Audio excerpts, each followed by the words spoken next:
o selo de Deus ou a marca da besta. Deus é o único que merece adoração. E Deus tem um sinal de lealdade entre Ele e o seu povo, entre Ele e aqueles que o adoram como Criador dos céus e da terra. Porém, queridos, o anticristo, um poder que se levanta na terra contra Deus, querendo parecer Deus, se assentando no lugar de Deus, exige também a adoração. E este poder apóstata também tem um sinal de lealdade entre ele e os seus adoradores. O povo de Deus é comprado pelo sangue de Jesus Cristo. A salvação é totalmente pela graça. Porém, queridos, todos os salvos pela graça e pelo sangue do nosso Senhor Jesus Cristo têm o maior prazer de aceitar, de respeitar, de santificar este sinal que Deus colocou de lealdade entre ele e o seu povo. Por isso, é bom que entendamos qual é esse sinal. Abra sua Bíblia em Ezequiel capítulo 20 e o verso 12. Ezequiel capítulo 20 e o verso 12. Aqui nós lemos, Ezequiel capítulo 20 e o verso 12. E também lhes dei os meus sábados, para que servissem de sinal entre mim e eles, para que soubessem que eu sou o Senhor que os santifica. Portanto, aqui está claramente Deus dizendo: eu lhes dei os meus sábados, não para salvar vocês. O Salvador é o Cordeiro de Deus que tira o pecado do mundo, mas coloquei o sábado como um sinal de lealdade entre mim e vocês. E agora no capítulo 20, o verso 20. E santificai os meus sábados, e servirão de sinal entre mim e vós, para que saibais que eu sou o Senhor vosso Deus. Quando você lê Isaías capítulo 56, você entende melhor este sinal que Deus colocou entre ele e o seu povo.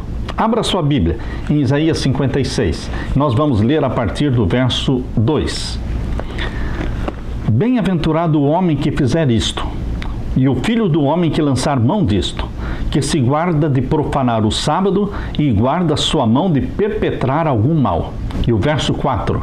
Porque assim diz o Senhor a respeito dos eunucos, que guardam os meus sábados e escolhem aquilo que me agrada e abraçam o meu concerto. Verso 5. Também lhes darei na minha casa e dentro dos meus muros um lugar e um nome melhor do que o de filhos e filhas. Um nome eterno darei a cada um deles, que nunca se apagará. Verso 6. E aos filhos dos estrangeiros que se chegarem ao Senhor para o servirem e para amarem o nome do Senhor, sendo deste modo servos seus, todos os que guardarem o sábado, não o profanando, e os que abraçarem o meu concerto. Também os levarei ao meu santo monte, e os festejarei na minha casa de oração. Os seus holocaustos e os seus sacrifícios serão aceitos no meu altar, porque a minha casa será chamada casa de oração para todos os povos. Queridos, eu tenho um amigo que tinha dúvidas com relação à guarda do sábado, porque todos diziam para ele que não precisava guardar o sábado. E ele tinha uma profissão que rendia mais dinheiro no sábado, cabeleireiro. Você sabe que o maior movimento é no sábado. E ele, lendo a Bíblia, ele entendeu que deveria guardar o sábado. Mas como as críticas e a pressão foi muito grande, ele então pediu a Deus um sinal. Ele fechou a Bíblia e orou a Deus, pedindo: Senhor, eu preciso que o Senhor me ajude. Eu vou abrir a Bíblia, que o Senhor me dê uma mensagem, que me mostre se realmente o Senhor quer que eu guarde o sábado ou não. E então ele abriu a Bíblia. Quando ele abriu exatamente em Isaías 56. Ele nunca tinha lido este capítulo. E então ele leu todo este capítulo, e então quando ele foi à igreja no próximo culto, ele deu o testemunho. Queridos, Deus não quer que você viva na confusão, na dúvida. Quando nós somos sinceros, perguntando para Deus, dispostos a praticar a verdade, obedecer a verdade, Deus se revela a nós. Isaías 56 é muito claro que não somente para os judeus, mas também para os estrangeiros, conforme diz o verso 6, e aos filhos dos estrangeiros que se achegarem ao Senhor, para o servirem e para amarem o nome do Senhor, sendo deste modo servos seus, todos os que guardarem o sábado, não o profanando, e os que abraçarem o meu concerto. Deus criou o sábado, o sétimo dia da semana, lá no Jardim do Éden, Gênesis capítulo 2, verso 1 a 3. Justo na primeira semana da criação, Deus estabeleceu o sétimo dia como um dia sagrado, um dia de descanso, entre ele e a humanidade. Você está sendo convidado para receber este sinal de Deus, sinal de lealdade entre você e o Criador dos céus e da terra.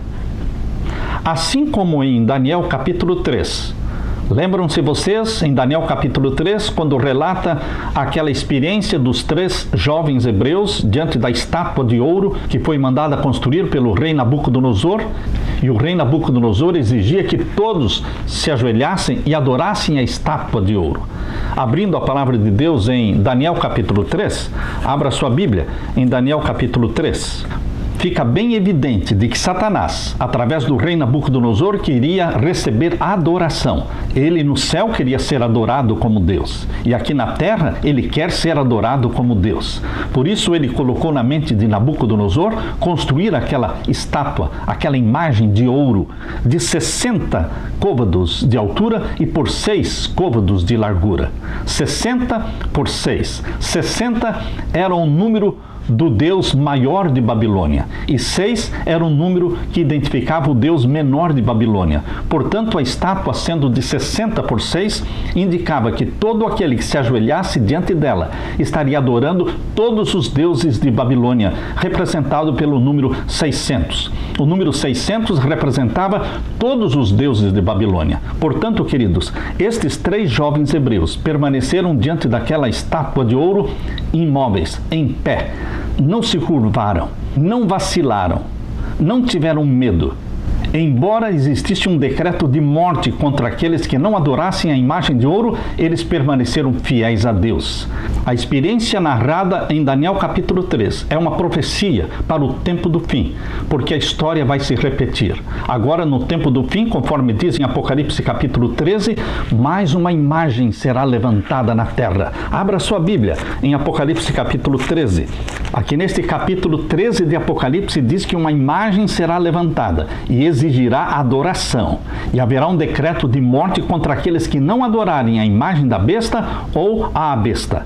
Leia comigo Apocalipse 13 e os versos 15 em diante. E foi-lhe concedido que desse espírito à imagem da besta, para que também a imagem da besta falasse e fizesse que fossem mortos todos os que não adorassem a imagem da besta. E faz que a todos, pequenos e grandes, ricos e pobres, livres e servos, lhes seja posto um sinal na sua mão direita ou nas suas testas. A imagem da besta é representada pela besta que subiu da terra. A besta que subiu da terra, que está em Apocalipse 13, verso 11, é o protestantismo apostatado representado pelos Estados Unidos da América do Norte. Os Estados Unidos da América do Norte usará toda a sua influência, todo o seu poder e todo o seu exército para exaltar o papado e fazer com que todos os povos da terra se submetam ao poder papal. Existe aqui uma parceria entre a primeira besta, a besta que subiu do mar, o poder papal, e a segunda besta, a besta que subiu da terra, os Estados Unidos da América do Norte. Estes dois poderes se unem para o domínio mundial. Mas, queridos, é os Estados Unidos que emitirá o decreto dominical, exigindo que todos santifiquem o primeiro dia da semana. É dos Estados Unidos que sairá também o decreto de morte contra aqueles que não se submeterem. Sim, a imagem da besta, este protestantismo apostatado representando pela nação americana, imporá sobre o mundo o poder papal. Esta é a nova ordem mundial. Esta é a supremacia papal do tempo do fim. Conforme nós lemos aqui no capítulo 13, no verso 15, tudo diz respeito à adoração. Você só adora a Deus. Existe um poder na terra que se coloca no meio da cristandade querendo parecer Deus, aceitando adoração, exigindo adoração, reivindica para si os atributos que pertencem somente a Deus e pretende ter poder para mudar até a lei de Deus. Queridos, o mundo todo será forçado a adorar este poder, representado pela besta que subiu do mar. Como você fará? Qual será a sua atitude agora no tempo do fim? Vocês estão percebendo que todos estes versos que nós estamos lendo, todos eles usam a palavra adoravam. Tudo diz respeito à adoração. Satanás quer ser adorado, mas ele não é Deus. O papado quer ser adorado, mas ele não é Deus. Só existe um Deus triuno, Pai, Filho e Espírito Santo, que merecem adoração, diante de quem você pode se ajoelhar. É o único digno de adoração. E este Deus tem um sinal de lealdade entre ele e os seus adoradores. O 7º dia da semana, o Santo Sábado, instituído lá no Jardim do Éden, conforme diz Gênesis capítulo 2, e os versos 1 até o verso 3. Na antiguidade, queridos, o selo era um carimbo pressionado numa cera mole ou argila, utilizado para demonstrar autenticidade ou propriedade e trazia consigo a autoridade do seu proprietário. Qual é o selo de Deus? Como e quando é dado o selo de Deus? A palavra de Deus fala de 2 selos. Abra sua Bíblia primeiramente em Efésios capítulo 1 e o verso 13. Efésios capítulo 1, verso 13, é o apóstolo Paulo quem está falando.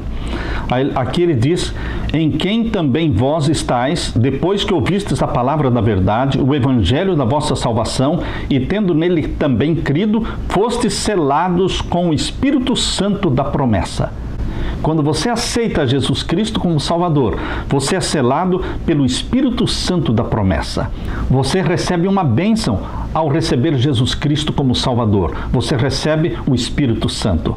Porém, queridos, o livro do Apocalipse fala de um outro selamento, que vai ocorrer justo um pouquinho antes da segunda vinda de Jesus. Abra sua Bíblia em Apocalipse capítulo 7. Apocalipse capítulo 7, vamos ler a partir do verso 1.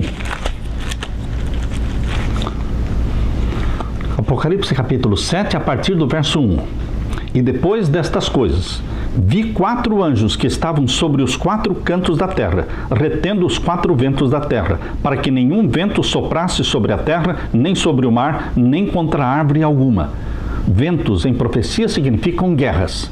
Existem 4 anjos segurando os 4 ventos, ou seja, guerras mundiais, que tentarão destruir o mundo, destruir a terra, mas Deus está retendo os 4 ventos, até que o povo de Deus seja selado pelo selo do Deus vivo. Somente então Jesus Cristo poderá lançar o incensário sobre a terra, fechar a porta da graça, e então Deus dará o consentimento divino para Satanás destruir 1/3 da terra, conforme está registrado nas trombetas.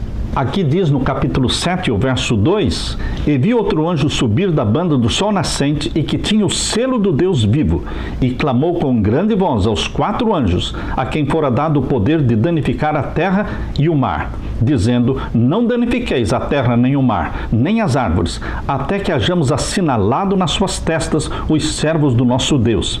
E ouvi o número dos assinalados, e eram 144.000 assinalados, de todas as tribos dos filhos de Israel. Queridos, um pouco antes do fechamento da porta da graça, Jesus Cristo dará a ordem para que os anjos selem os filhos de Deus. Primeiramente, a Bíblia fala sobre os 144.000, os primeiros a serem selados pelo selo do Deus vivo. Porém, não são os únicos. 144.000 seria um grupo muito pequeno de salvos. Exatamente, queridos, os 144.000 são os primeiros a serem selados pelo selo do Deus vivo e receberem a chuva serôdia do Espírito Santo. Mas não são os únicos. Existe uma grande multidão de salvos que ninguém podia contar. Por isso diz aqui no mesmo capítulo 7, verso 9. Abra sua Bíblia, em Apocalipse 7, verso 9. Eis aqui a grande multidão dos salvos. Depois destas coisas olhei, e eis aqui uma multidão a qual ninguém podia contar, de todas as nações e tribos e povos e línguas que estavam diante do trono e perante o Cordeiro, trajando vestidos brancos e com palmas nas suas mãos. Aqui sim está uma multidão que nos conforta, que nos alegra, porque é uma multidão que ninguém podia contar, comprados pelo sangue de Jesus Cristo, selados pelo selo do Deus vivo, batizados pelo Espírito Santo. Portanto, aqui no capítulo 7 você vê as primícias, que são os 144.000, e depois você vê a grande multidão de salvos vivos, que é a grande seara de salvos vivos. Primícias e seara, elas caminham juntas no período chamado de grande tribulação, depois que Jesus fechar a porta da graça, lançando o incensário sobre a terra, conforme diz aqui na mesma página, capítulo 8 e o verso 5, quando Jesus lança o incensário sobre a terra. As primícias estão seladas pelo selo do Deus vivo e a grande multidão também, batizados pelo Espírito Santo, protegidos por Deus. Porém, queridos, este selamento do povo de Deus só ocorrerá quando o decreto dominical for aprovado. Quando o decreto dominical for imposto de forma mundial sobre todos os povos, nações e línguas, haverá na terra um remanescente fiel de Deus, que não receberá a marca da besta. O decreto dominical não os intimidará, porque eles estarão selados pelo selo do Deus vivo. O selamento do povo de Deus pelo selo do Deus vivo é uma obra paralela que ocorre juntamente com o sinal da besta sendo aplicado nos ímpios. Os ímpios que se submetem ao papado e recebem a marca da besta, eles não terão seus nomes registrados no livro da vida, por isso estarão perdidos. Mas aqueles que se submetem a Deus, a Jesus Cristo, e recebem o selo do Deus vivo, eles têm sim um nome inscrito no livro da vida do Cordeiro. É o que diz exatamente em Apocalipse 13 e o verso 8. Abra sua Bíblia em Apocalipse 13, verso 8. E adoraram-na todos os que habitam na terra, falando da besta que subiu do mar, o poder papal, fala que todos adorarão. E adoraram-na todos os que habitam sobre a terra, esses cujos nomes não estão escritos no livro da vida do Cordeiro que foi morto desde a fundação do mundo. Quem vai adorar a besta e a sua imagem? Todos os que não têm o nome no livro da vida e do Cordeiro. Mas você, meu querido irmão, comprado pelo sangue de Jesus Cristo, selado pelo selo do Deus vivo, batizado pelo Espírito Santo, você tem o seu nome no livro da vida. Você não adora outro ser que não seja o Criador dos céus e da terra. Eu convido você para ler comigo Isaías capítulo 8, verso 16. Isaías capítulo 8 e o verso 16 menciona que o selo de Deus foi colocado na lei de Deus. Isaías capítulo 8 e o verso 16. Aqui nós lemos: liga o testemunho, sela a lei entre os meus discípulos. Deus disse: sela a lei entre os meus discípulos. Portanto, Deus colocou um selo na lei. Em que lugar da lei de Deus foi colocado o selo? No primeiro, no segundo, no terceiro, no quarto, no quinto? Qual é o mandamento dos 10? Qual é o mandamento que contém o selo do Deus vivo? Queridos, nós precisamos entender o que significa um selo. Existem pelo menos 3 elementos num selo: o nome, o título e o território. O nome do autor do selo, o título que ele recebe e o território que ele administra. Existe na lei de Deus um mandamento que contém as 3 características de um selo. Eu convido você para que leia comigo Êxodo capítulo 20. Êxodo capítulo 20, o verso 8 a 11.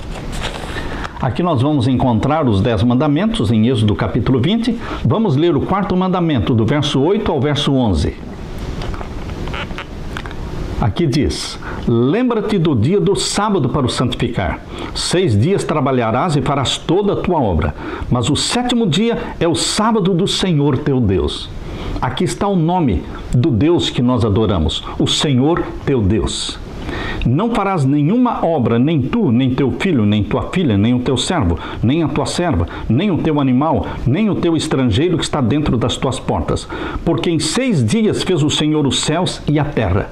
Aqui está o título que o nosso Deus recebe. Ele é Criador. Porque em 6 dias fez o Senhor os céus e a terra. O nome é o Senhor teu Deus. O título é Criador e menciona também o território. Aqui diz: porque em 6 dias fez o Senhor os céus e a terra, o mar e tudo o que neles há. E ao 7º dia descansou. Portanto, o Senhor abençoou o dia do sábado e o santificou. Portanto, queridos, no 4º mandamento da lei de Deus, nós encontramos as 3 características de um selo: o nome, o Senhor teu Deus; o título, Criador; e o território, os céus e a terra.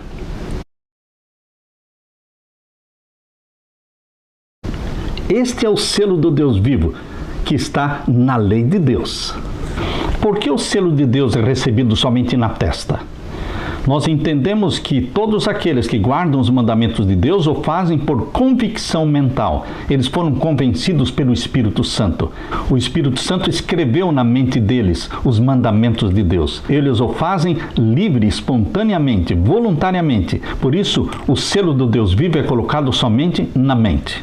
De forma diferente, a Bíblia diz que a marca da besta é colocada tanto na testa como na mão. Abra sua Bíblia em Apocalipse 13 e vamos ver aqui o verso 16. E faz que a todos pequenos e grandes, ricos e pobres, livres e servos, lhes seja posto um sinal na sua mão direita ou nas suas testas. Por que a marca da besta é colocada ou na testa ou na mão? Na testa se refere àqueles que guardam o domingo por convicção. Eles acreditam, eles creem que este é o dia santo e por isso guardam o domingo. Mas existem muitos que sabem que o domingo não é o dia de guarda.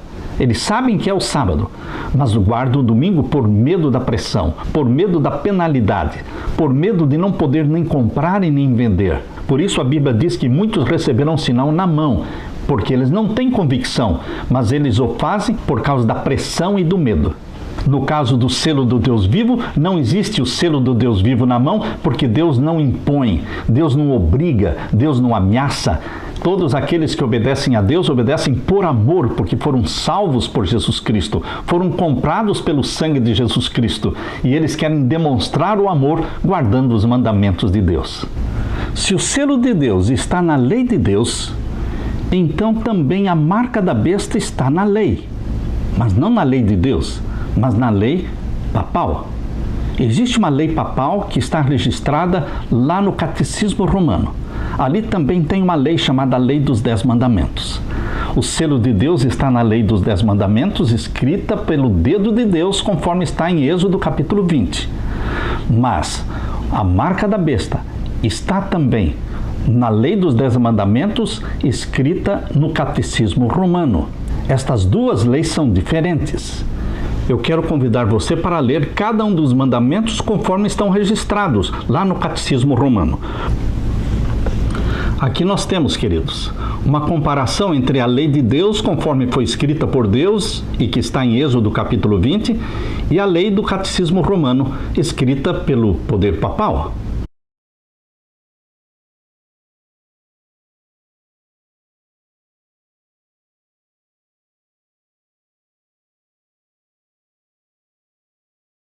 Você pode ver a diferença? O primeiro mandamento na lei de Deus é: não terás outros deuses diante de mim. O primeiro mandamento da lei do catecismo é amar a Deus sobre todas as coisas.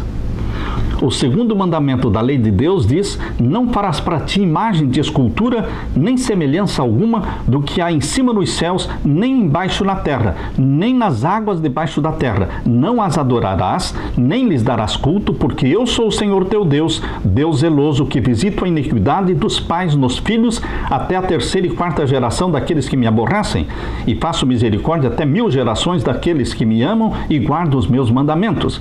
Este segundo mandamento, como você pode ver aqui, é um mandamento bem grande. Mas o segundo mandamento, que está no catecismo, ele é bem curtinho. Diz assim: não tomar o nome de Deus em vão. Está percebendo aí? O papado simplesmente arrancou da lei de Deus o segundo mandamento. Portanto, a lei do catecismo não tem o segundo mandamento da lei de Deus, que proíbe a adoração de imagens e de esculturas. O terceiro mandamento da lei de Deus diz: não tomarás o nome do Senhor teu Deus em vão.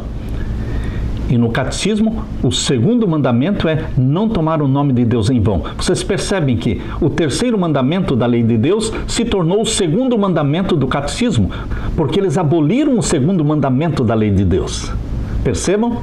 Agora, queridos, o quarto mandamento da lei de Deus diz o quê? Lembra-te do dia do sábado para o santificar. 6 dias trabalharás, farás toda a tua obra, mas o 7º dia é o sábado do Senhor teu Deus. Nele não farás nenhuma obra, nem tu, nem teu filho, nem a tua filha, nem o teu servo, nem o teu animal, nem o estrangeiro que está dentro das tuas portas. Porque em 6 dias fez o Senhor os céus e a terra, o mar e tudo o que neles há, e ao 7º dia descansou. Portanto, o Senhor abençoou e santificou o 7º dia.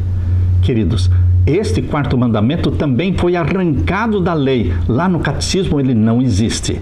Vocês podem perceber que o terceiro mandamento do catecismo diz guardar domingos e festas. Sumiram 2 mandamentos da lei de Deus. O segundo, que proíbe a adoração a imagens e esculturas. E o quarto mandamento, que diz: lembra-te do dia do sábado para o santificar. Estes dois mandamentos simplesmente foram destruídos pelo poder papal. Por quê? Por que o papado fez isso? Porque o dragão, que é Satanás, foi quem deu o trono para a besta que subiu do mar. A besta que subiu do mar é o papado. E ele recebeu o seu trono e o seu poderio do dragão, que é Satanás. E Satanás odeia a santa lei de Deus.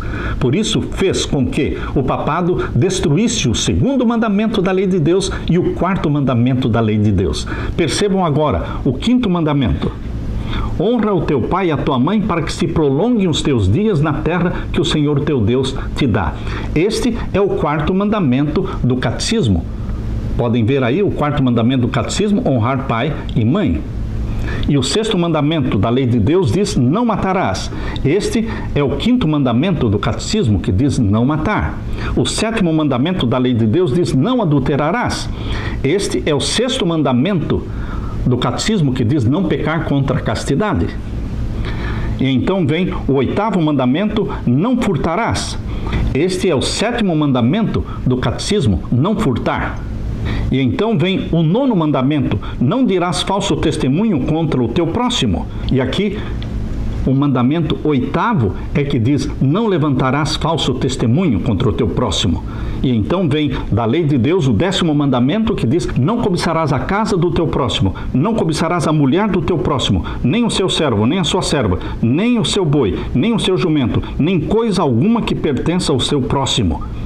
E vocês percebem que o nono mandamento do catecismo diz: não desejar a mulher do próximo. Estão vendo aí o nono mandamento: não desejar a mulher do próximo. E o 10º mandamento do catecismo é: não cobiçar as coisas alheias. Eles pegaram o último mandamento da lei de Deus, o 10º, e dividiram em dois para preencher a falta do mandamento que estava faltando. Eles transformaram o 10º mandamento em dois. Portanto, você vê claramente aí a diferença entre a lei do catecismo e a santa lei de Deus, escrita pelo dedo de Deus. É muito óbvio, queridos irmãos. Se o selo de Deus está na lei, o sinal da besta também está na lei.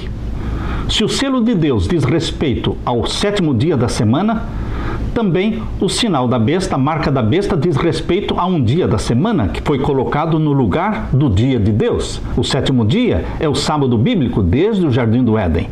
E o papado colocou o primeiro dia da semana no lugar do 7º dia.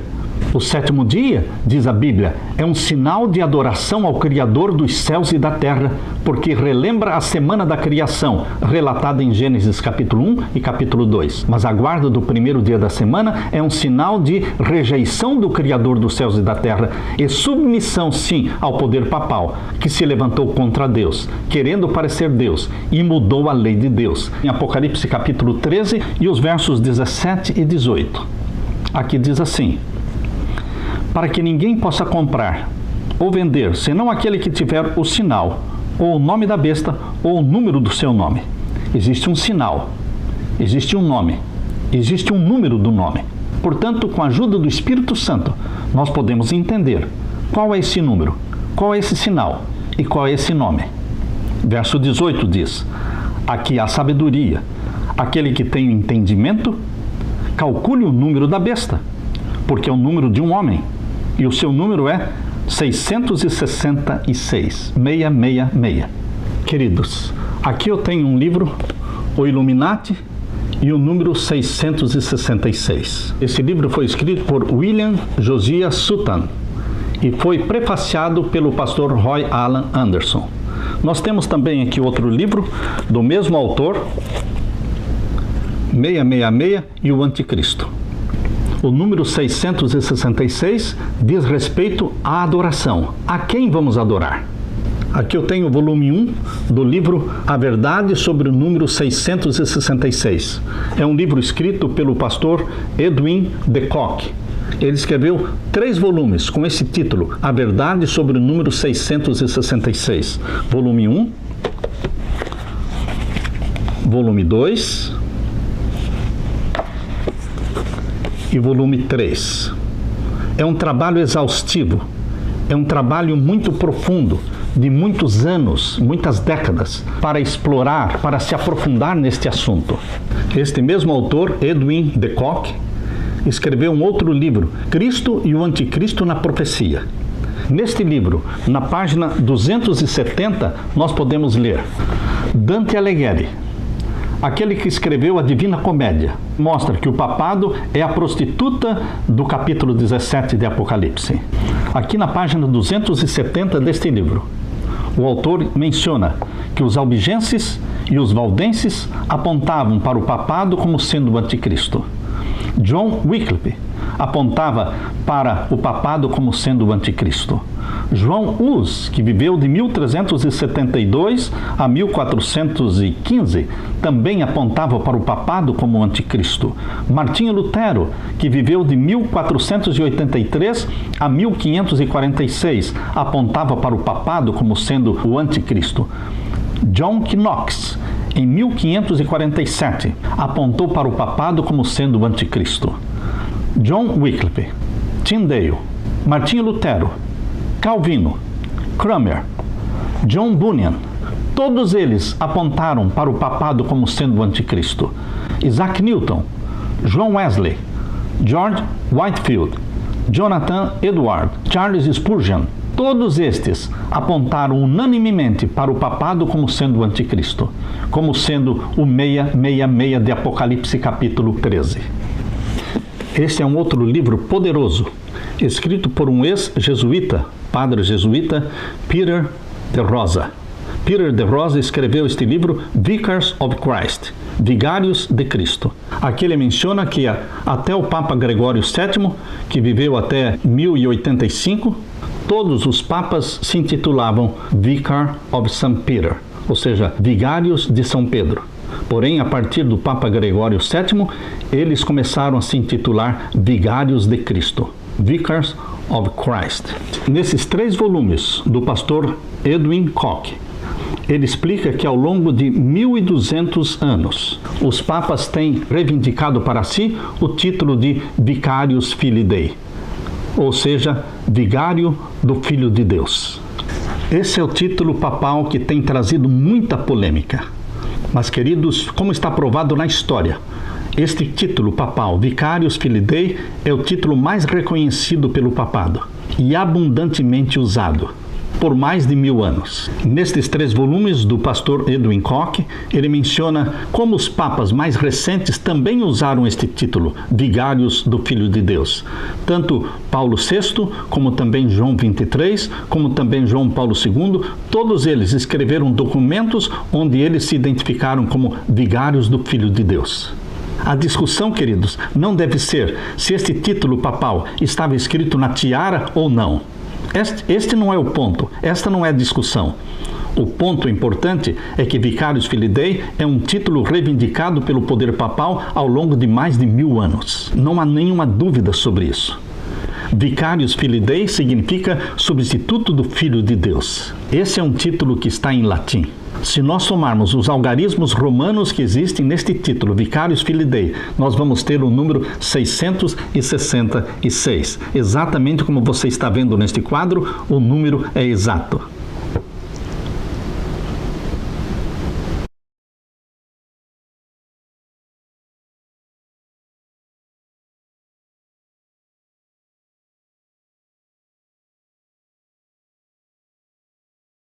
Capítulo 13 de Apocalipse menciona o poder mundial que será exercido pela besta que subiu do mar, o poder papal, e que todas as nações da terra se submeterão a ele. E então virá o decreto dominical instituído pela besta que subiu da terra e forçará toda a humanidade para que aceite o sinal da besta. E então todos os que aceitarem o sinal da besta, a marca da besta, então estarão adorando a besta e a sua imagem. Por isso, queridos, aqui menciona no capítulo 14 a terceira mensagem angélica é uma mensagem dura, pesada, mas é uma mensagem de advertência para que as pessoas evitem receber o sinal da besta.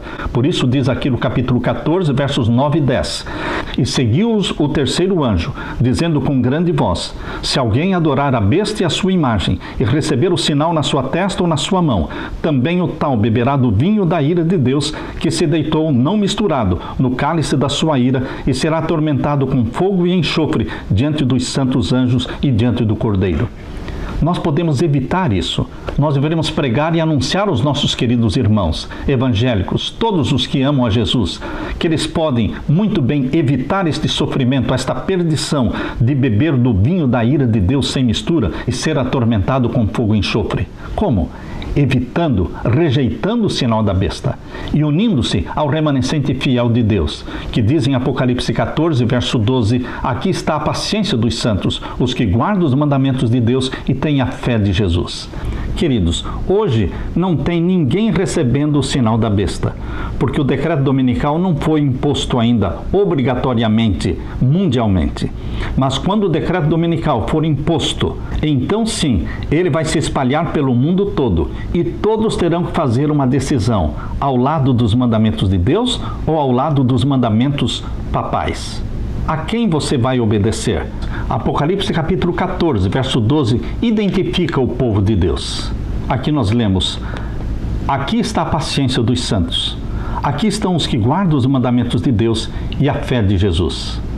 Satanás tenta fazer com que as pessoas guardem os mandamentos e não aceitem a Jesus.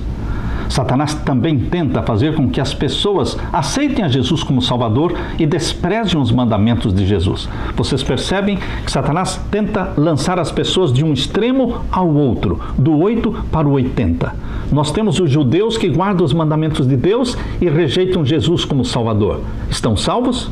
Não, não estão salvos, porque o Salvador é Jesus Cristo. Mas nós temos milhões de pessoas que aceitam a Jesus como Salvador, mas eles rejeitam os mandamentos de Jesus, continuam transgredindo os mandamentos de Deus. E a Bíblia diz em 1 João 3,4 que pecado é transgressão da lei. Portanto, meus queridos, se nós aceitamos a Jesus como Salvador, somos perdoados, somos salvos e continuamos na transgressão da lei de Deus, pecando voluntariamente, estamos dando demonstração, evidência de que não fomos salvos em Jesus Cristo. Estamos dando evidência de que a nossa fé em Jesus Cristo não é uma fé genuína, verdadeira, que produz obras de obediência, mas é uma fé falsa. Dizer que amamos a Jesus Cristo, dizer que somos salvos por Jesus Cristo e ao mesmo tempo desprezarmos os mandamentos de Deus, isto é puro engano. Abra sua Bíblia em 1 João capítulo 2. 1 João capítulo 2. Aqui nós lemos na primeira carta de João capítulo 2 e os versos 3 e 4. E nisto sabemos que o conhecemos.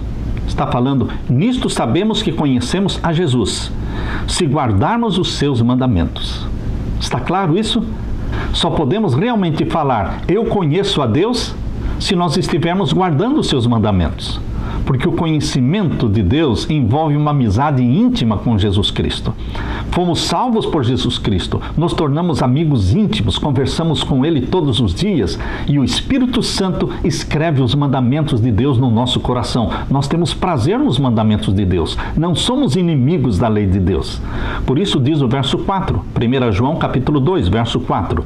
Aquele que diz, eu o conheço e não guarda os seus mandamentos é mentiroso e nele não está a verdade. Você quer uma linguagem mais clara do que esta? Deus não engana ninguém. Deus diz, a salvação é Jesus. Mas também Deus diz, aqueles que são salvos por Jesus Cristo têm prazer na lei do Senhor. Deus está procurando homens e mulheres, jovens, rapazes e moças, que sejam fiéis a Deus como a bússola é fiel ao polo e que permaneçam firmes ao lado da verdade, mesmo que os céus caiam. Mesmo que as montanhas se movam dos seus lugares, você vai permanecer firme, porque Deus quer homens e mulheres que não se comprem e nem se vendam. Você está sendo convidado para receber este sinal de Deus, sinal de lealdade entre você e o Criador dos céus e da terra.